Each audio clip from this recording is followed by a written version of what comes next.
The baby monitor crackled again, Emma's fever-induced whimpers cutting through my exhaustion like broken glass. My daughter had been burning up for 2 days straight, and nothing I tried seemed to help. Outside my tiny apartment window, rain pounded against the glass, the droplets racing each other down the foggy pane.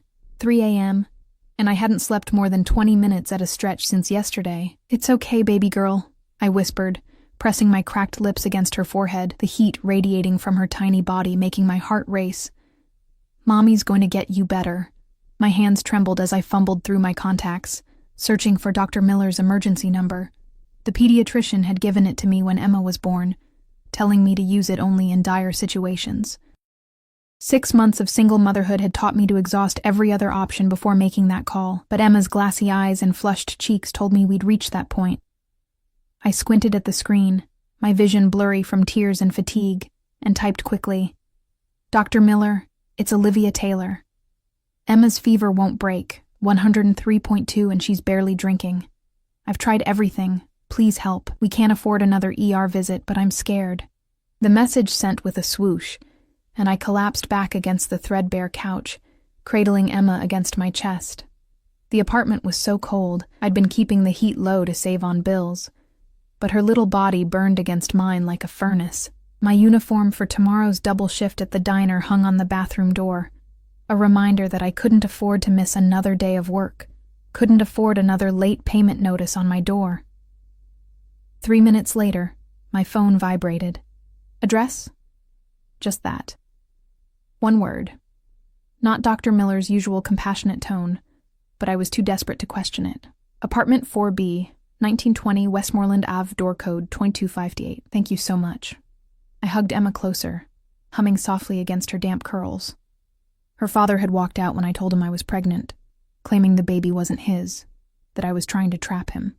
The last I'd heard, he was in Arizona with his new girlfriend. No child support, no calls, nothing but the occasional drunken text accusing me of ruining his life.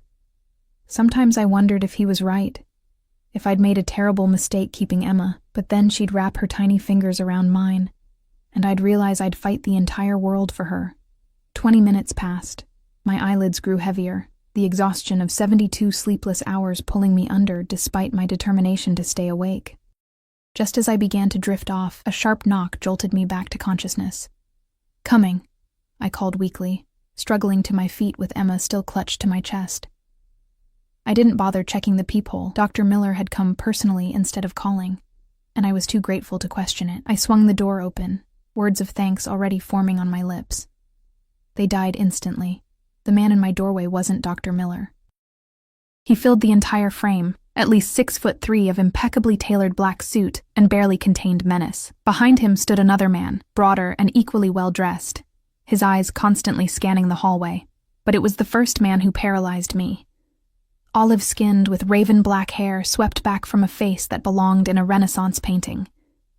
High cheekbones, full lips pressed into a hard line, and eyes so dark they seemed to absorb all the light around them. "You're not Dr. Miller," I whispered stupidly, instinctively backing up, clutching Emma tighter. His gaze dropped to my daughter, then back to my face. "No." Just that. One word. Deep and accented. Italian, maybe? And laced with something that made my skin prickle with warning. "I think there's been a mistake," I stammered, trying to close the door. But his hand shot out, palm flat against the wood, stopping it effortlessly. "Your daughter needs medical attention." Not a question. His voice was quiet but carried the weight of absolute authority. "May I come in?" Every instinct screamed danger, but Emma whimpered against my chest, her small body radiating heat. The stranger's eyes softened fractionally at the sound, and I found myself stepping back, allowing him into my apartment. He moved with the fluid grace of a predator, taking in everything with one sweeping glance. The stack of past-due bills on the counter, the second-hand furniture, the small Christmas tree I'd put up with its meager collection of ornaments. I saw my life through his eyes and felt a flush of shame creep up my neck. "Give her to me," he said, extending his arms, and panic flared in my chest. "No," I said sharply, backing toward the bathroom. "Who are you? Why are you here?" His jaw tightened. "You texted me. asking for help. I'm here to provide it. Understanding dawned, horrifying and complete. I'd misdialed. This wasn't Dr. Miller. This was... who exactly? The kind of man who showed up at 3 a.m. with security? Who wore suits worth more than my monthly rent? Who carried himself like he owned not just the building but the entire block? I need to take her temperature, he continued, his tone softening slightly. Behind him, the second man had closed the door and taken up position beside it, hands clasped in front, eyes forward, the perfect silent sentinel. I have a thermometer, I said weakly, nodding toward the coffee table where the pink plastic device lay. The stranger, impossibly, smiled, the expression transforming his severe features into something devastatingly handsome. I have a doctor waiting downstairs. Let me help you, Olivia. The use of my name sent a chill down my spine. I hadn't given it to him, had I? Just the address. But before I could process this, Emma began to cry in earnest, her tiny face contorting with discomfort, and my resolve crumbled. His name is Dr. Reeves, the man continued. He's very good, very discreet. Something in his tone made me wonder what kind of man needed a discreet doctor on call in the middle of the night. But Emma was getting worse by the minute, and I was out of options. Okay, I whispered. He stepped forward, and I found myself transferring my daughter into his arms. His hands were large but surprisingly gentle as he cradled her, and Emma, my shy, stranger-averse baby, immediately quieted, her fever-bright eyes studying his face with curious intensity. My car is downstairs, he said, already moving toward the door. Bring whatever she needs. It wasn't a request. I grabbed the diaper bag, stuffing in extra clothes and Emma's favorite stuffed rabbit, then followed him out, wondering if I'd completely lost my mind. The second man moved ahead of us, speaking quietly into a device in his ear. By the time we reached the ground floor, the front entrance was flanked by 2 more men in suits, who nodded respectfully as we passed. Outside, the rain had turned to sleet, the December air biting through my thin sweater. A sleek black SUV idled at the curb, its windows tinted to perfect opacity. Another suited man opened the rear door, and the stranger ducked inside with Emma, extending his hand to help me in after them. The interior was warm and smelled of expensive leather. In the dim light, I could see a middle-aged man in the 3rd row, medical bag open on his lap. Vincenzo, the doctor greeted, his tone deferential. What do we have? Vincenzo. The name fit him. Old world, powerful, slightly dangerous. Fever, dehydration, Vincenzo replied, still holding Emma, who had nestled against his expensive suit without concern. Take care of it. Again, not a request. The doctor immediately moved forward, his hands gentle as he examined Emma, murmuring reassurances to me as he worked. I watched, numb with fear and confusion, as he administered medicine and attached a tiny IV to my daughter's arm to rehydrate her. She'll be fine, the doctor assured me after 20 minutes. The fever's already responding to treatment. I'll leave you with medication and instructions. Relief made me lightheaded, tears springing to my eyes. Thank you, I whispered, then turned to Vincenzo, who hadn't taken his eyes off Emma, and thank you. I'm so sorry about the mix-up with the text. I don't know how I can repay you. His dark gaze lifted to mine, unreadable and intense. We'll discuss that later. For now, you both need rest. Before I could respond, the car was moving, pulling smoothly away from my apartment building. Where are we going? I asked, a fresh wave of panic rising in my throat. Somewhere safe, Vincenzo replied. Somewhere warm. I should have protested, should have demanded to be taken home, but exhaustion was a physical weight pressing down on me. Emma was sleeping peacefully now, her breathing even.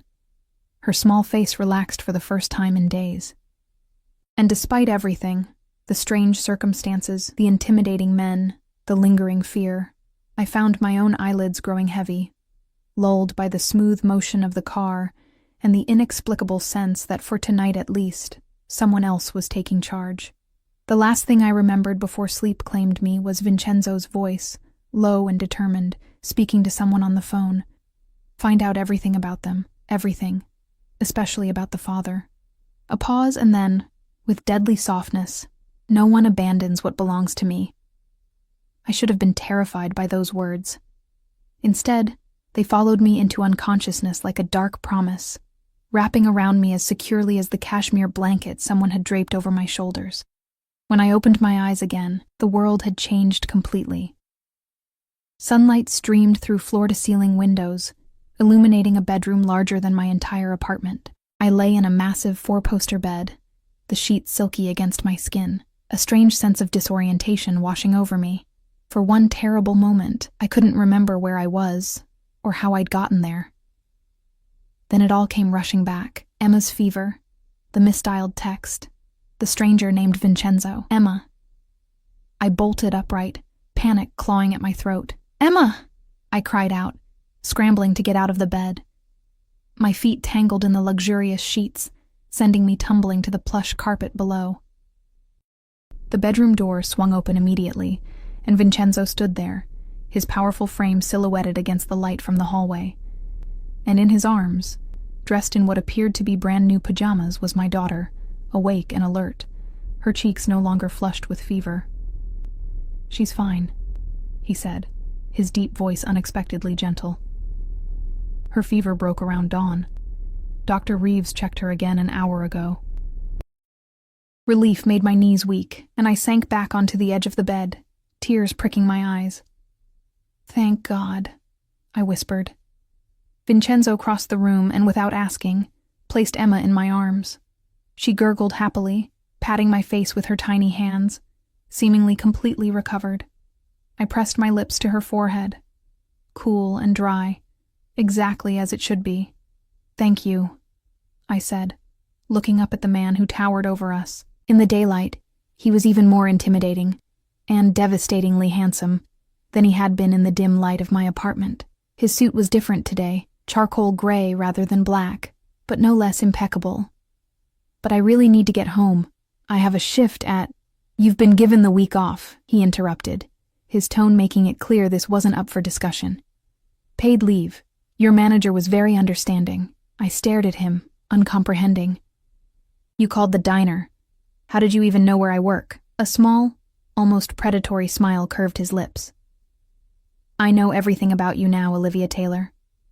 24 years old, parents deceased, no siblings, graduated with honors from community college despite working 2 jobs, left by the baby's father, Jackson Reed, when you were 5 months pregnant." His expression darkened.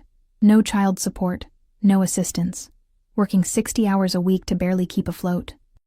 Each word landed like a physical blow. I clutched Emma tighter, suddenly aware of how vulnerable we both were. "Who are you?" I whispered. "Who I am isn't important right now," Vincenzo replied, his dark eyes holding mine with unsettling intensity. "What matters is that your daughter is well and you're safe." Safe. The word echoed strangely in my mind. I'd never felt less safe in my life, sitting in a stranger's bedroom, completely at his mercy. And yet, Emma was better. Someone had dressed her in soft, expensive-looking pajamas printed with tiny yellow ducks. Someone had bathed her, fed her. "Where are my clothes?" I asked, suddenly aware I was wearing silk pajamas that definitely weren't mine. Heat flooded my cheeks at the thought of someone, him, changing me while I slept. "A housekeeper helped you last night," he said, as if reading my thoughts. "Your clothes are being cleaned. There are new ones in the closet if you'd prefer to change now." I glanced toward the door he indicated, a closet likely larger than my bedroom at home. "I appreciate everything you've done for Emma, truly, but this is too much. We need to go home." "Home," he repeated, the word dripping with disdain. "To your unheated apartment, to empty cupboards and past due notices, to working yourself to exhaustion while your child suffers." Shame and anger flared simultaneously in my chest. "That's not fair," I said, my voice catching. "I'm doing the best I can." Something in his expression softened, almost imperceptibly. "Yes, you are." He stepped closer, and I had to tilt my head back to maintain eye contact. "Which is why you deserve better." "I don't need charity," I whispered, though every fiber of my being screamed otherwise. "Good, because I'm not offering charity." He reached down, his fingers brushing Emma's cheek with surprising tenderness. She cooed at him, reaching for his hand with her tiny fingers. "I'm offering a solution." Before I could ask what he meant, a soft knock came at the door. "Enter," Vincenzo called, straightening to his full height. A middle-aged woman in a simple black dress appeared, her silver-streaked hair pulled back in a neat bun. "Breakfast is ready, sir. The high chair has been prepared as requested." "Thank you, Mrs. Abelli. We'll be down shortly." She nodded and withdrew, but not before casting a curious glance my way.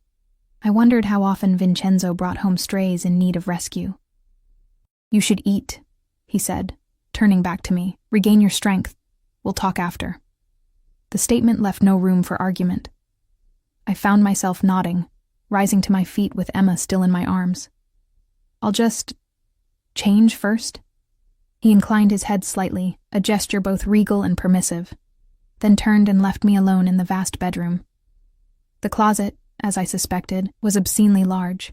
Row upon row of women's clothing hung neatly organized by color and style, price tags still attached to most. All exactly my size. I ran my fingers along a silk blouse that probably cost more than my monthly rent, wondering why a man like him would have a closet full of women's clothing, ready and waiting.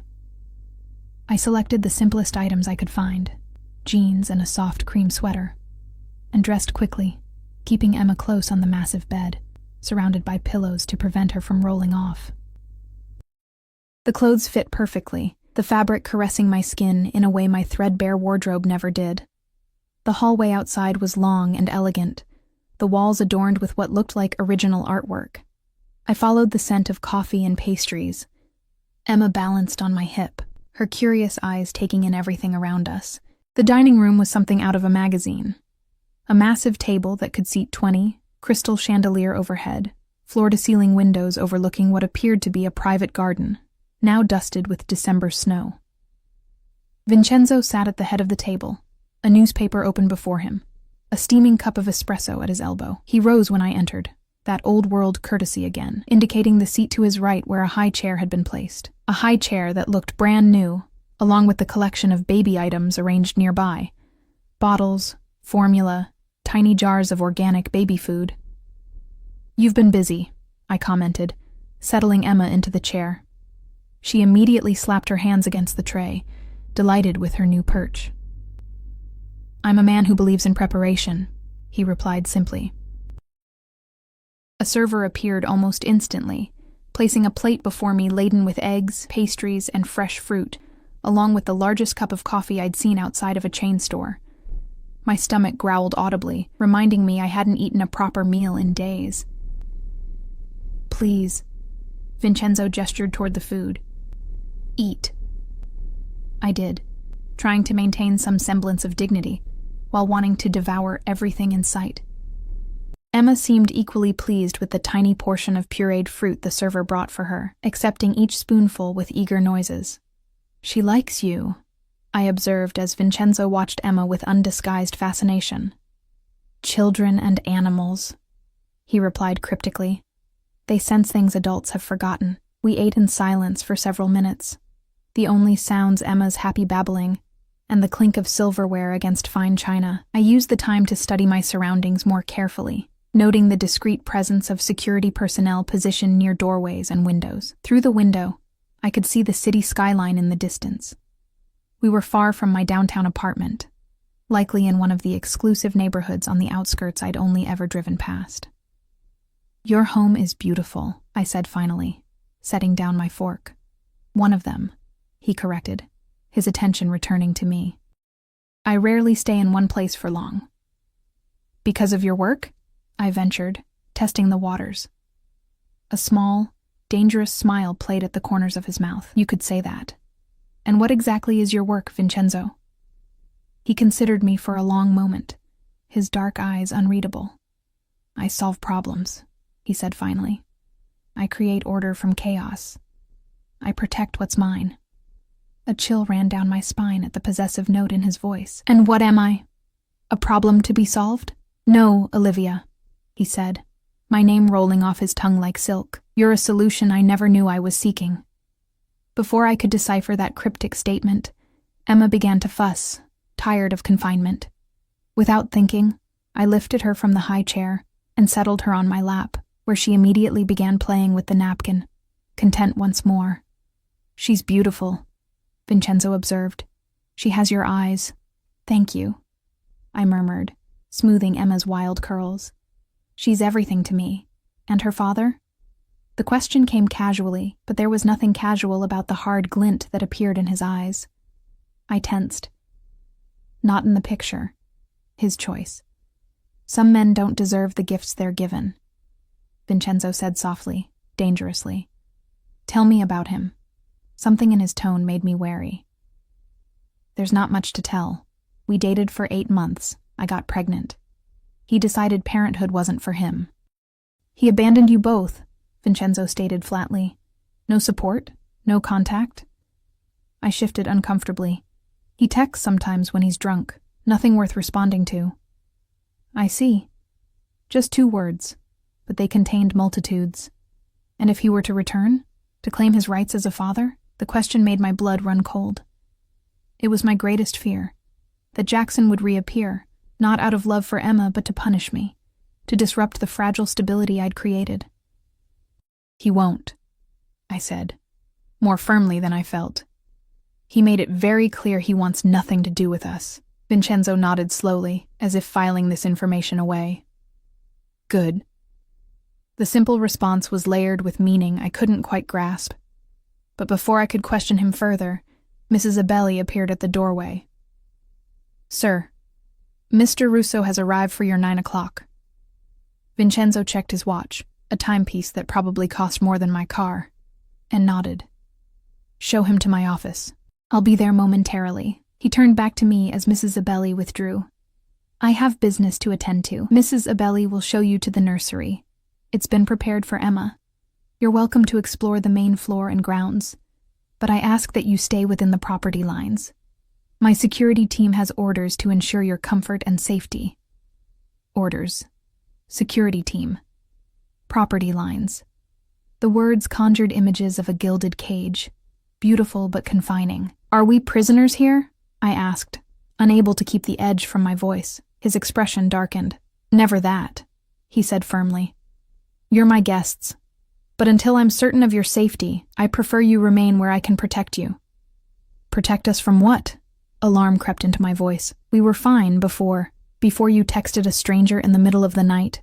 Giving your address and door code to someone you didn't know," he interrupted, his voice hardening. "Before you opened your door without checking to see who stood on the other side. You weren't fine, Olivia. You were vulnerable in ways you don't even recognize." His words landed like physical blows, each one painfully accurate. I had been desperate and careless, putting both Emma and myself at risk. "Not everyone who answered that text would have helped you," he continued, his voice gentling slightly. "There are wolves in this world, Olivia.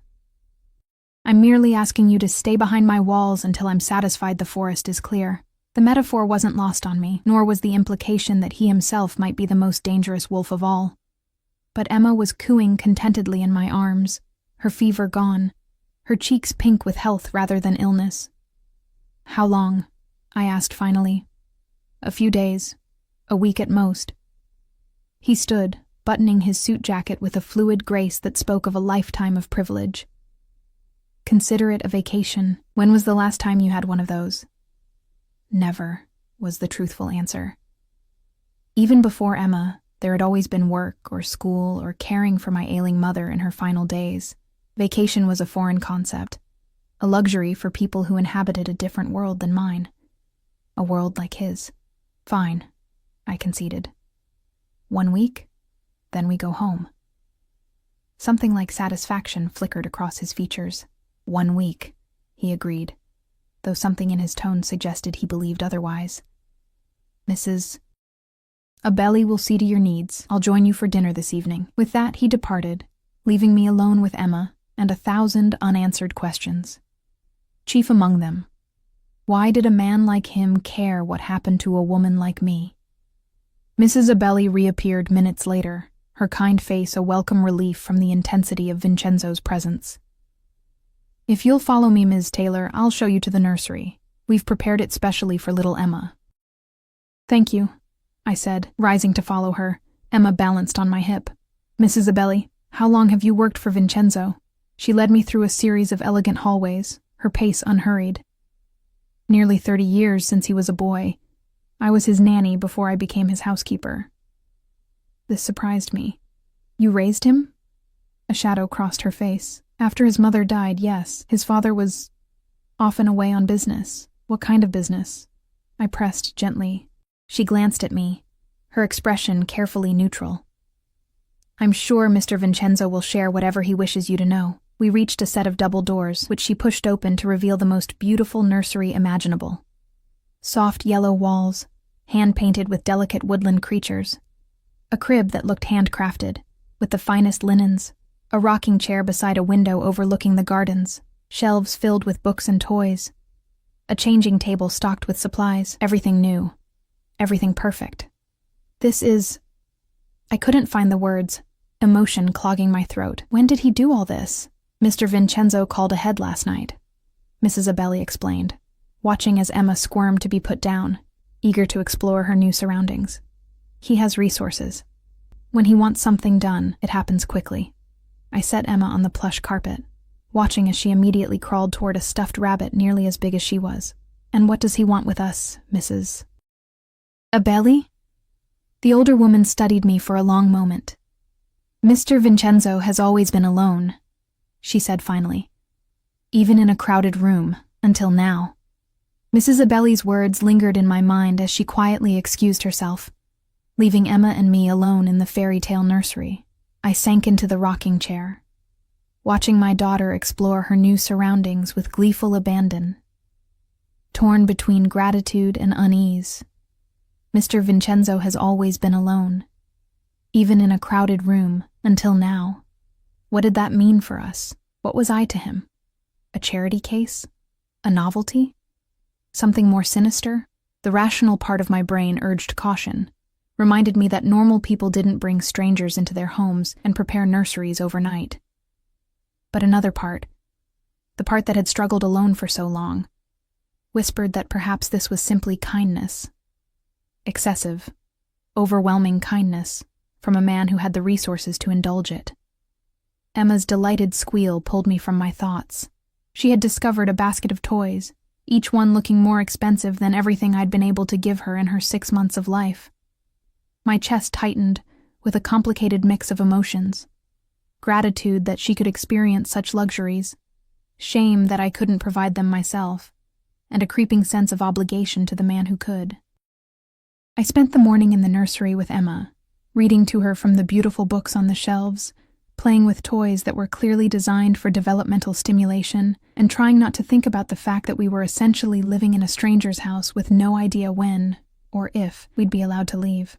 Around noon, Mrs. Abelli returned with a tray of lunch, and the news that Vincenzo had been called away on urgent business, but would return for dinner as promised. The news brought both relief and disappointment. I needed answers, but I also dreaded the intensity of his presence.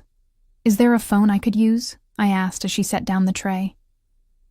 I should let people know I'm okay. A flicker of hesitation crossed her face. Who would you call, Ms. Taylor? The question caught me off guard with its gentle accuracy. Who would I call? I had no family left, no close friends. Working 2 jobs and caring for an infant had left little time for socializing. My landlord wouldn't notice my absence until rent was due in 2 weeks. The diner already knew I was on leave. The truth was stark and painful. No one would miss us. I suppose no one, I admitted, the words bitter on my tongue. Mrs. Abelli's expression softened with understanding. If you need anything at all, there's an intercom by the door. Just press the button and I'll come. After she left, I explored the rest of the upstairs with Emma. Besides the nursery and the bedroom where I'd woken, there was a luxurious bathroom with a tub the size of my kitchen, a sitting room filled with books, and a small gym with top-of-the-line equipment.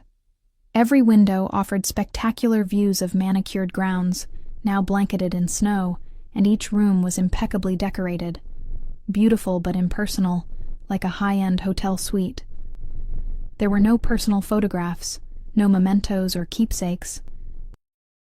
Nothing to indicate who Vincenzo was beyond his obvious wealth.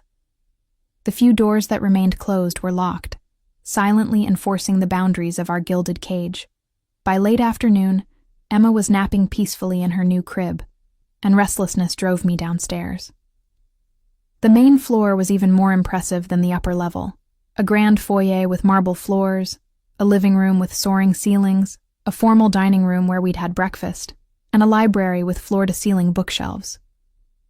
Again, everything was beautiful, pristine, and utterly devoid of personality. I was examining a collection of first editions in the library when I heard voices, male, speaking rapidly in Italian, coming from behind a partially open door at the far end of the hallway. Against my better judgment, I moved closer, straining to hear. Non mi interessa quanto costa. Trova questo bastardo. Vincenzo's voice was unmistakable, low and commanding even in another language. Another man responded, his tone deferential but urgent. È scomparso. Nessuna traccia da Phoenix. Phoenix? Vincenzo's voice hardened. Allora vai a Phoenix. Scava più a fondo. My heart stuttered. Phoenix, where Jackson had supposedly moved with his new girlfriend. Were they talking about him? And if so, why? The conversation continued, too rapid for me to catch more than a word or two, but the intensity was unmistakable. Then, abruptly, it ceased. Footsteps approached the door, and I backed away quickly, nearly colliding with a side table. The door swung open fully, revealing Vincenzo and a burly man in a tailored suit. Both stopped short at the sight of me, Vincenzo's expression shifting from irritation to careful neutrality. Olivia, he said, my name a gentle rebuke. I thought you'd be resting. I was exploring, I admitted, heat rising to my cheeks at being caught eavesdropping. Emma's asleep. He nodded to the other man, who departed without a word, then turned his full attention to me. He'd discarded his suit jacket and rolled up the sleeves of his white shirt, revealing powerful forearms marked with an intricate tattoo that disappeared beneath the fabric. The casual disarray only enhanced his dangerous appeal. Are you settling in comfortably? He asked, gesturing for me to follow him into what appeared to be his office. I hesitated at the threshold. The room was masculine and imposing. Dark wood, leather furniture, a massive desk with multiple phones and a laptop. The walls were adorned with what looked like antique weapons and maps. It was the first space that felt truly personal, a glimpse of the man behind the wealth. Yes, I said, stepping inside cautiously. Everything is beautiful. Too beautiful for us, honestly. He smiled, a genuine expression that transformed his severe features. Beauty deserves beauty, he said simply, moving to a cabinet and withdrawing a crystal decanter. Would you like a drink? I shook my head. I'm still nursing. Something like approval flickered in his eyes as he poured himself a measure of amber liquid. A dedicated mother. He gestured to one of the leather chairs. Please, sit. I imagine you have questions. I sank into the chair, suddenly aware of how intimidating it was to be alone with him in this space. Just one, really. Why are you helping us? He took the seat opposite mine, swirling the liquor in his glass thoughtfully. Do I need a reason to help a woman and child in distress? Most people would call 911, not bring strangers into their home and buy them a nursery full of designer baby items, I pointed out. He conceded the point with a slight incline of his head. True, but I'm not most people. No, I agreed softly. You're not. You're looking for Emma's father, aren't you? The question landed between us like a physical weight. Vincenzo went very still, his dark eyes assessing me with new interest. You were listening at my door, he said finally. Not a question, but a statement of fact. I heard Phoenix mentioned, I admitted. That's where Jackson went. Vincenzo set his glass down deliberately. And if I were looking for him, would that concern you? I thought about Jackson, his selfishness, his cruelty when I'd told him about the pregnancy, his drunken texts blaming me for trapping him. It would depend on why you were looking. To ensure he never troubles you or Emma again, Vincenzo said, his voice deceptively soft. To make it clear that his responsibilities have been reassigned. A chill ran through me. Reassigned to whom? To me, he said simply, as if it were the most natural thing in the world. I stared at him, trying to make sense of his words. You can't be serious. You don't even know us. I know enough. He leaned forward, his gaze intense. I know you're a fighter, Olivia. I know you've struggled alone far too long. I know your daughter deserves better than a father who abandoned her before she was even born. He paused, something vulnerable flickering across his features. And I know what it is to be unwanted. The admission caught me off guard, this glimpse of humanity beneath the power and wealth. Mrs. Abelli mentioned your mother died when you were young, I said carefully. His jaw tightened. She did. My father was less than paternal, more interested in his business than his son. He picked up his glass again, draining it in one swallow. It shapes a man, that kind of childhood. I'm sorry, I said softly, genuinely. No child deserves that. No child deserves what Emma's father did either, he replied, his voice hardening. Abandoning his blood, his responsibility. So what? You're offering to… what? Be Emma's father? I couldn't keep the disbelief from my voice. I'm offering to take care of you both, he corrected, permanently. The word hung in the air between us, heavy with implication. Why? I whispered. He rose from his chair and moved to the window, his broad back to me. Because when I saw you standing in that doorway, exhausted and desperate but still fighting, something inside me recognized something inside you. He turned to face me, his expression unreadable. I've built an empire, Olivia. I have more money than I could spend in 10 lifetimes. What I don't have is a purpose beyond power, a family. And you think you can just buy one? Buy us? Anger flared, hot and sudden. We're not for sale. That's not what I'm suggesting, he said sharply. I'm offering you a partnership, protection. A future where you don't have to choose between medicine for your child and heat for your apartment. In exchange for what? I demanded, rising to my feet. His eyes darkened, sweeping over me in a way that made my skin tingle. Your presence in my life, your loyalty. He stepped closer, and I fought the urge to back away. Is that so terrible a bargain? To live in comfort? To want for nothing? To raise your daughter with every advantage? It's not that simple, I insisted, though a treacherous part of me wondered if it could be. You're a stranger. I don't know anything about you, about your business, about why you need security teams and private doctors and… You know I helped when no one else would, he interrupted gently. You know I've treated you and your daughter with nothing but respect. The rest… He shrugged, a graceful motion. The rest you can learn in time. Before I could respond, the baby monitor clipped to my waistband came to life with Emma's fussy cries. I backed toward the door, grateful for the interruption. I need to go to her. Vincenzo nodded. We'll continue this conversation at dinner. 8 o'clock. Again, not a request. I hurried back upstairs, my mind racing. His offer was insane, the kind of proposition that happened in fairy tales or fever dreams, not real life. And yet, as I lifted Emma from her crib, soothing her with gentle bounces, I couldn't help but wonder what it would mean for her future. No more struggling to pay for daycare.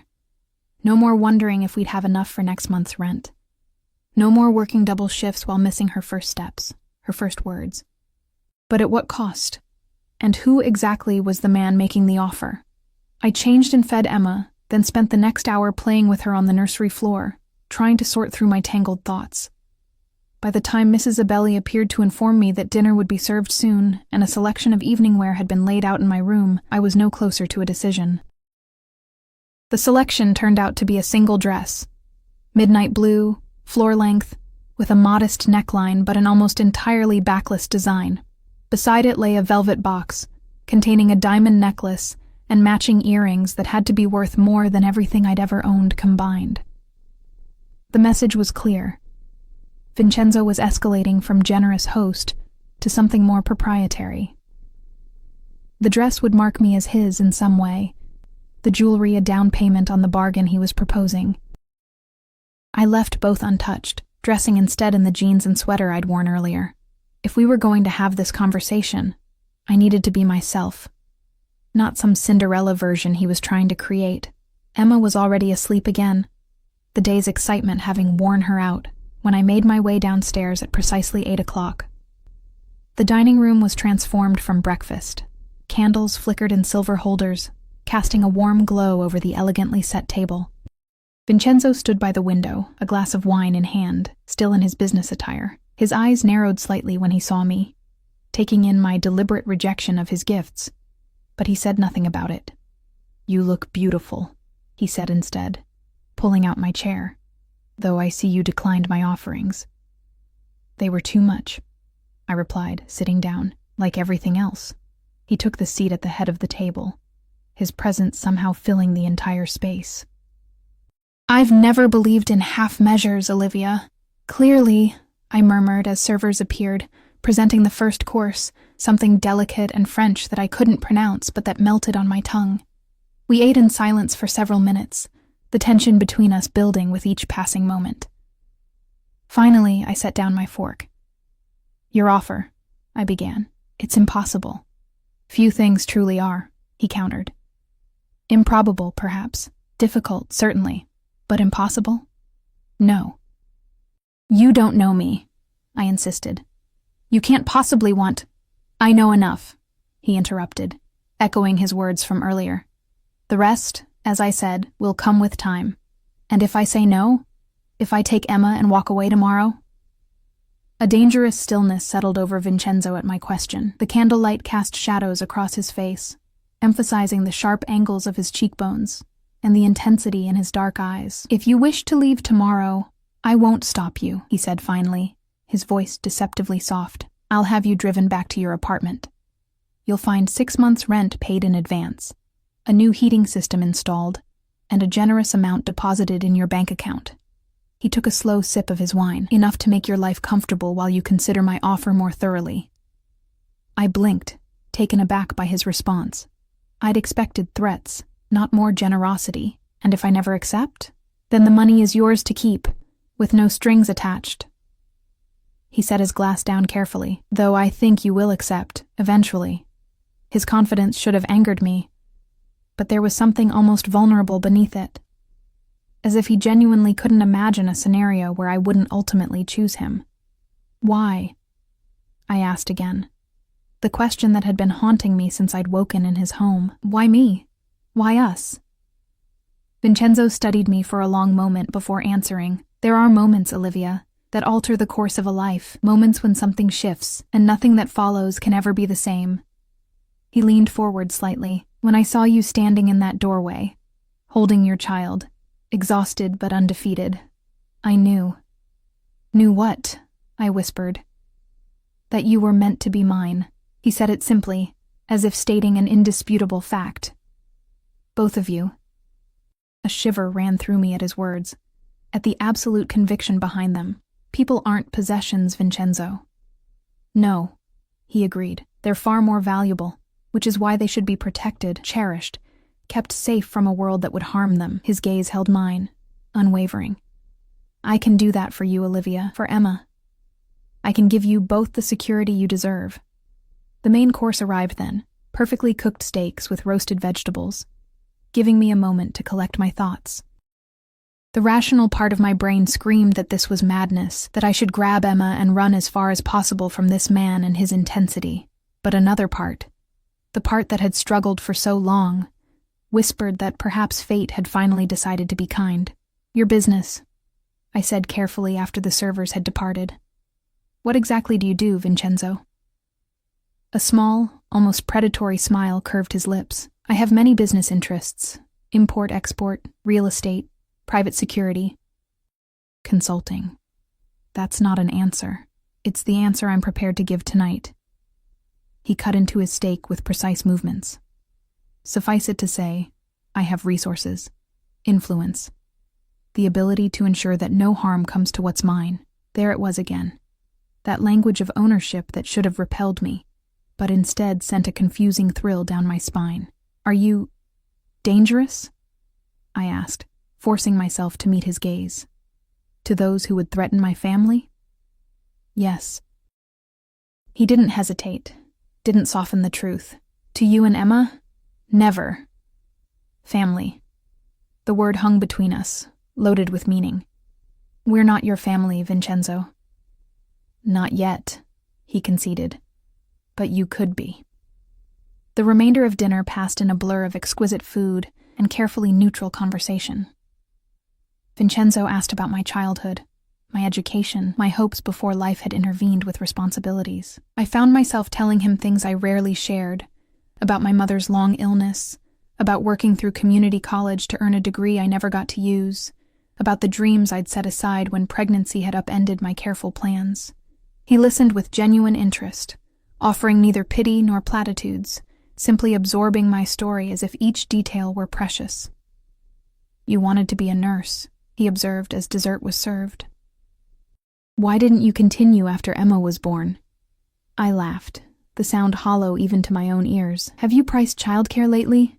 Or nursing school? It was either feed my baby or chase a dream. Not much of a choice. It shouldn't have to be a choice, he said, something like anger flashing in his eyes, if her father had been a man of honor. But he wasn't, I interrupted, suddenly weary of revisiting this painful ground. And wishing doesn't change reality. No, Vincenzo agreed, his expression softening as he regarded me. Action changes reality, Olivia. Decisions change reality. He reached across the table, his fingers brushing mine in a touch so light it could have been imagined. Say yes to me. Let me change your reality. The contact sent electricity through my veins, and I pulled my hand away, disturbed by my body's reaction to this virtual stranger. I need time, I said, rising from the table. This is a lot to process. He stood as well, ever the gentleman. Of course, take all the time you need. Something darkened in his gaze, though I should warn you that I'm not a patient man by nature. Well, I'm not a woman who makes life-altering decisions after 2 days, I countered, summoning what remained of my courage. Good night, Vincenzo. I turned to leave, feeling his eyes on me as I walked away, my legs unsteady beneath me. I'd almost reached the doorway when his voice stopped me. Olivia. Oh, just my name, nothing more. But it froze me in place. I turned back to find him still standing by the table, the candles casting him half in shadow. Check on your daughter, then join me in the library. There's something I want to show you. Again, not a request. I nodded mutely and continued on my way, torn between relief at escaping his presence and a strange, unsettling anticipation of seeing him again. Emma was sleeping peacefully in her crib, her tiny chest rising and falling in the rhythm of deep slumber. I stood watching her for several minutes, trying to clear my head, to make sense of the surreal situation we'd found ourselves in. 2 days ago, we'd been barely surviving in a cold apartment, Emma sick, me desperate. Now we were in a mansion with a man who spoke of us as if we already belonged to him, offering a life I couldn't even have imagined. What would accepting his offer mean for Emma? For me? And what would refusing cost us? With a sigh, I bent to kiss my daughter's forehead, then made my way back downstairs to the library. The room was dimly lit, a fire crackling in the massive stone fireplace. Vincenzo stood with his back to me, examining something on a side table. Close the door, he said without turning. Somehow sensing my presence, I did as he asked, feeling a strange sense of ceremony in the action, as if I were sealing myself in with him by choice. Come here, he said, finally turning to face me. In the firelight, his features were softer. The harsh lines of power and authority mellowed into something almost gentle. I moved closer, keeping the large leather sofa between us like a barrier. What did you want to show me? In answer, he gestured to the table where several folders lay open. Your life, he said simply. Or rather, what it could be. I approached cautiously and looked down at the documents spread before me. Acceptance letters from nursing schools, financial aid packages, a lease for an apartment in an upscale neighborhood near a prestigious university, enrollment information for a top-rated daycare facility for Emma. I don't understand, I said, leafing through the papers with trembling fingers. Options, Vincenzo replied, watching me closely. If you accept my offer, these are just some of the possibilities available to you. You could return to school, pursue your dream of becoming a nurse. Emma would have the best care, the best education, every advantage. I looked up at him, stunned by the thoroughness of his planning. "You've thought of everything. It's what I do," he said simply. "Anticipate needs, remove obstacles, create opportunities. And what do you get in return?" I asked, the question that had been haunting me since his first mention of a partnership. Vincenzo moved around the table until he stood directly before me, close enough that I could smell his cologne. "Something expensive and masculine that made my senses swim. Your presence in my life," he said, his voice dropping to a register that seemed to vibrate through my very bones. "Your loyalty. Your companionship." The implication was clear, and heat rushed to my cheeks. "You want me to be your mistress," I said bluntly. Something like amusement flickered across his features. So American, to be so direct. He shook his head slightly. "No, Olivia. I want you to be my wife." The word landed between us like a physical weight, stealing the breath from my lungs. "Your wife," I repeated, certain I'd misheard him. "That's insane. We barely know each other." "I know enough," he said for the third time that day, reaching out to tuck a strand of hair behind my ear, his fingers lingering against my cheek. "The rest will come with time." I stepped back, needing distance from his touch, from the intoxicating pull of his presence. "Marriage isn't a business transaction, Vincenzo." "Isn't it?" he countered, his expression darkening. "In my world, it almost always is. Alliances formed, empires merged, bloodlines continued." He moved closer again, erasing the space I'd put between us. "At least I'm honest about my intentions. I want you. I want your daughter. I want to give you both everything you've been denied." "In exchange for what?" I whispered, my back now against one of the bookshelves, trapped between leather-bound volumes and his imposing frame. "What would being your wife entail exactly?" His eyes traced my face, lingering on my lips in a way that made my pulse quicken traitorously. "Fidelity. Loyalty. Trust." He placed his hands on the shelf on either side of me, caging me in without actually touching me. "In return, you would have my name, my protection, my resources. Emma would have a father who would move heaven and earth for her happiness." "And if I say no?" I asked, struggling to maintain my composure with him so close. "Then, as I said, you leave tomorrow with enough to make your life comfortable while you consider my offer." His voice was gentle, but there was steel beneath it. "But know this, Olivia. Once you walk away, the offer changes. I won't pursue you. I won't beg. You would have to come to me, on my terms." Pride and possessiveness radiated from him like heat from the nearby fire.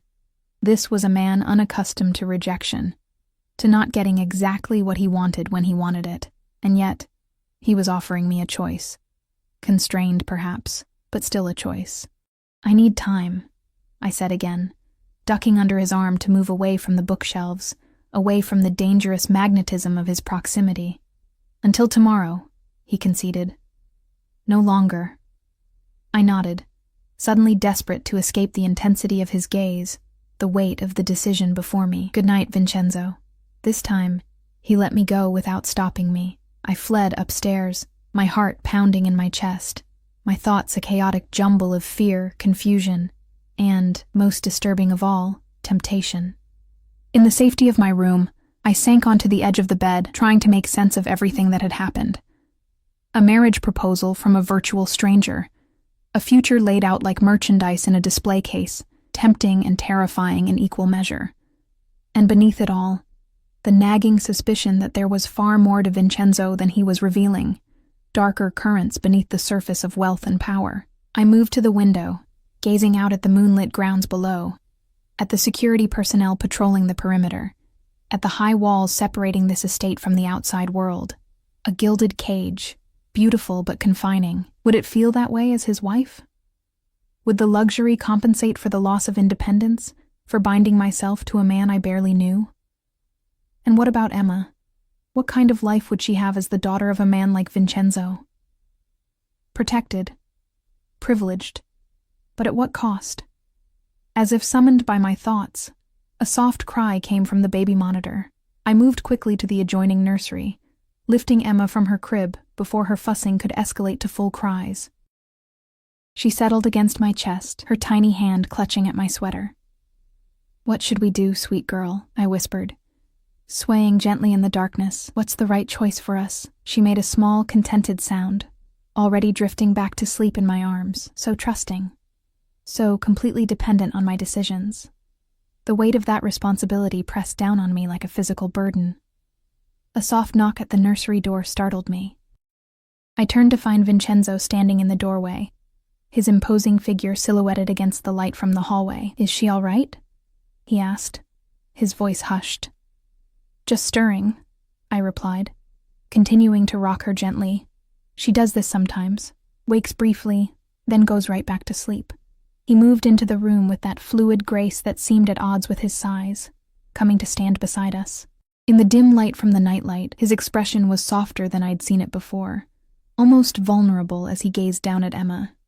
"She's perfect," he said softly. "Yes," I agreed, a lump forming in my throat. "She is." Without asking, he reached out, his large hand gently stroking Emma's curls. To my surprise, she didn't stir at the touch of this stranger, remaining peacefully asleep against my chest. "She trusts you already," I observed, watching his expression.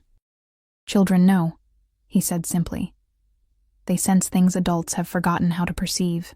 His hand moved from Emma's head to my cheek, his touch feather-light. "Think about my offer, Olivia. Think about what I could give her. What I could give you both." His face was so close to mine now that I could feel his breath on my skin. For one wild moment, I thought he might kiss me, and more disturbingly, that I might let him. Instead, he stepped back, breaking the spell. "Sleep well," he said quietly. "Tomorrow, you decide." With that, he was gone, leaving me alone with my sleeping daughter and a decision that would alter the course of our lives forever. Sleep eluded me that night. I lay awake in the luxurious bed, staring at the ceiling as moonlight cast patterns across the room, turning Vincenzo's proposal over and over in my mind. Every time I closed my eyes, I saw his face, felt the phantom touch of his fingers against my cheek, heard the quiet certainty in his voice when he'd said, "You were meant to be mine." The rational part of me screamed that this was madness. You didn't marry strangers, didn't entrust your child's future to a man you'd known for barely 48 hours, no matter how wealthy or compelling he might be. But another part, the part that had struggled alone for so long, whispered that perhaps this was fate's unexpected mercy. By dawn, I'd made my decision, or thought I had. I rose early, showering in the palatial bathroom before dressing in another of the simple outfits from the closet. Emma was still sleeping peacefully, her tiny face relaxed in slumber. I watched her for several minutes, my heart aching with love and the weight of responsibility. "I'll always do what's best for you," I whispered, gently stroking her cheek. "No matter what." I made my way downstairs, following the now familiar route to the dining room. To my surprise, it was empty. No sign of Vincenzo or breakfast preparations. Instead, Mrs. Abelli appeared from a side door, her kind face creased with concern. "Mr. Vincenzo was called away on urgent business very early this morning," she explained, guiding me instead to a smaller, more intimate breakfast room I hadn't seen before. "He asked that you make yourself comfortable and said he would return by midday." Disappointment mingled with relief at the unexpected reprieve. "Did he say anything else?" Mrs. Abelli hesitated briefly. "Only that he hopes you've made the right decision." The pressure behind those simple words was unmistakable. I nodded, settling into a chair as she served coffee and pastries. "Mrs. Abelli," I began carefully, "how well do you know Vincenzo's business associates?" The older woman's expression became guarded. "Well enough, Ms. Taylor." "And are they dangerous men?" I persisted. She smoothed her apron with practiced hands. "Mr. Vincenzo moves in complicated circles," she said finally. "But he's a man of honor, of his word. Whatever he's promised you, he will deliver." "That's not what I asked," I said gently. Mrs. Abelli sighed, relenting slightly. "The world Mr. Vincenzo inhabits has different rules than the one you know. Different codes, different consequences." She looked at me directly. "But in the 28 years I've known him, I've never seen him look at anyone the way he looks at you and your daughter. Before I could press further, Emma's cries came through the baby monitor clipped to my waistband. "Excuse me," I murmured, rising from the table. "Of course," Mrs. Abelli nodded. "When you've settled her, perhaps you'd like to explore the grounds? The snow has stopped and it's quite beautiful in the gardens." The suggestion was tempting. I'd been feeling increasingly claustrophobic within the mansion's walls, no matter how luxurious. "Maybe we will, thank you." I returned upstairs to find Emma fully awake and hungry. After feeding and dressing her in one of the adorable new outfits that had mysteriously appeared in the nursery drawers, I bundled her into a tiny snowsuit and wrapped myself in a cashmere coat I'd found in the closet. The gardens were indeed beautiful, the snow pristine and glittering in the late morning sunlight. Emma cooed with delight at the white wonderland around us, her small face flushed with cold and excitement. We walked slowly along cleared pathways, security personnel maintaining a discreet distance, but always visible at the perimeter. Near a frozen fountain, I paused, bouncing Emma gently as she reached for falling snowflakes. The simple joy on her face made my heart clench. This was what I wanted for her, moments of wonder, of beauty, of innocence preserved. Could Vincenzo's world provide that? Or would the darker elements Mrs. Abelli had alluded to eventually touch her too? A movement at the edge of the property caught my eye. A black SUV passing through the gates, followed by another, then a third. My pulse quickened as they approached the main entrance. Vincenzo was returning, and with him, the moment of decision. I made my way back to the house slowly, deliberately prolonging these final moments of uncertainty. By the time we reached the main entrance, the vehicles were already empty, their occupants presumably inside. Mrs. Abelli met us in the foyer, helping me unwrap Emma from her snowsuit. "Mr. Vincenzo is waiting for you in his office," she said, reaching for Emma. "I'll look after the little one while you speak with him." I hesitated, reluctant to let my daughter go, but Emma went willingly into the housekeeper's arms, apparently already comfortable with her. "It's all right, Mrs. Abelli assured me. "We'll just be in the kitchen making cookies. You can come find us when you're finished." With a deep breath, I made my way to Vincenzo's office, each step feeling heavier than the last. I knocked once on the heavy wooden door. "Enter." His voice was clipped, authoritative. I pushed the door open to find him standing by the window, his back to me, phone pressed to his ear. He was speaking rapid Italian, his tone hard and uncompromising. This was a different Vincenzo than the one who had stroked Emma's curls in the nursery last night. This was the businessman, the man of power. He ended the call abruptly when he sensed my presence, turning to face me. He looked tired, I realized with surprise. There were shadows beneath his eyes, a tension in his jaw that hadn't been there yesterday. "Olivia," he said, my name softening on his tongue. "I apologize for my absence this morning. There was a situation that required my immediate attention." "Is everything all right?" I asked, genuinely concerned by the strain visible in his features. A ghost of a smile touched his lips. "It is now." He gestured to the chairs by the fireplace. "Please, sit. I imagine you've made your decision." I sank into one of the leather armchairs, gathering my courage. "Before I tell you my answer, I need to know something, Vincenzo. The truth this time." He raised an eyebrow, taking the seat opposite mine. "Ask." "Your business," I said directly. "The security teams, the associates who look more like soldiers than businessmen, the way everyone defers to you with something close to fear." I met his gaze steadily. "If I say yes to you, what exactly am I saying yes to?" Vincenzo was silent for a long moment, studying me with those impenetrable dark eyes. Then, to my surprise, he leaned forward and took my hands in his.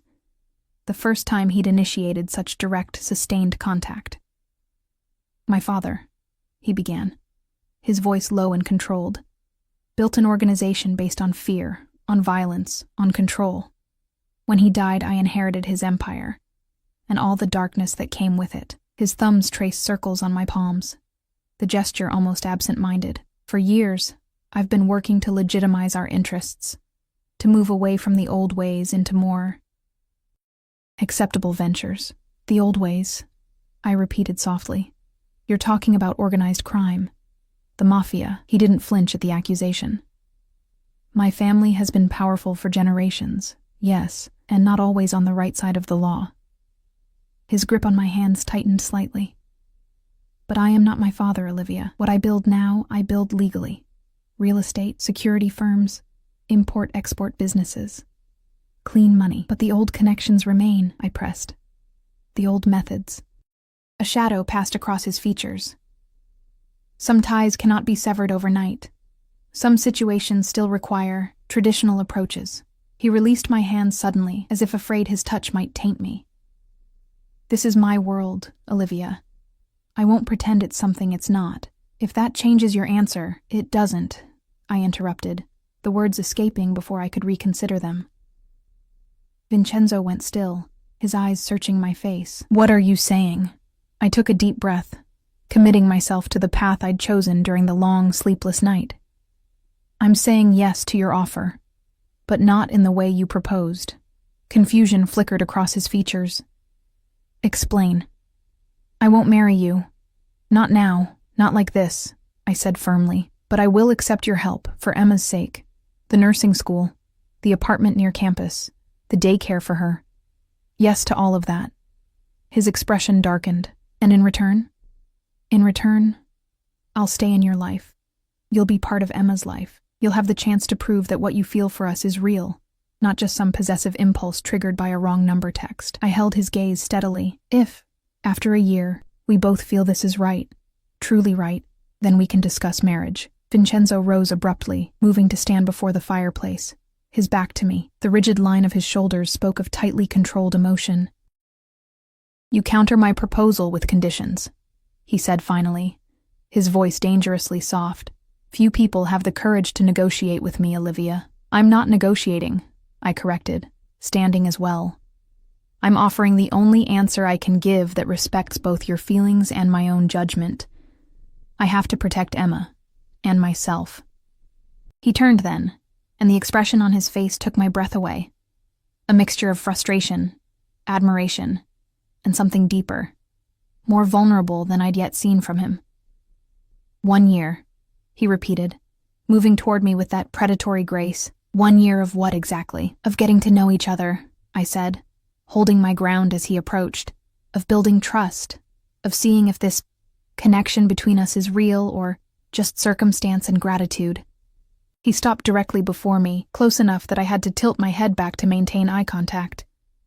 And during this year, what are we to each other? My heart hammered against my ribs. Friends, I said. Partners in Emma's care. Nothing more until we're both certain.